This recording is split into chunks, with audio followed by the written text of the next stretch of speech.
સુરતના મેદરપુરા પોલીસ મથકની હદમાં ચાની દુકાન પાસે દારૂનું વેચાણ થતું હોવાનું સામે આવતા તપાસ કરાય તેવી માંગ ઉઠી રહી છે।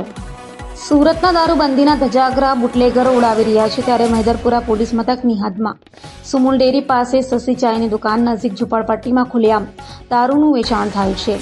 લાલિયા, નરેશ અને હરીશ નામના શખ્સો દારૂનો અડ્ડો ચલાવે છે, તો સ્થાનિકો રહેણાંક વિસ્તારમાં ચાલતા દારૂના અડ્ડાને કારણે લોકો પણ પરેશાન થયા છે। દારૂનો વેપલો કરતા બુટલેગરો ગુનાહિત ઇતિહાસ ધરાવે છે અને પોલીસ સાથે ઘરોબો હોવાનું જણાવી રોજ 50 થી 70 પેટી દારૂ વેચે છે, ત્યારે સુરત પોલીસ કમિશનર આ બુટલેગરો સામે પગલાં ભરે તેવી માંગ કરાઈ છે।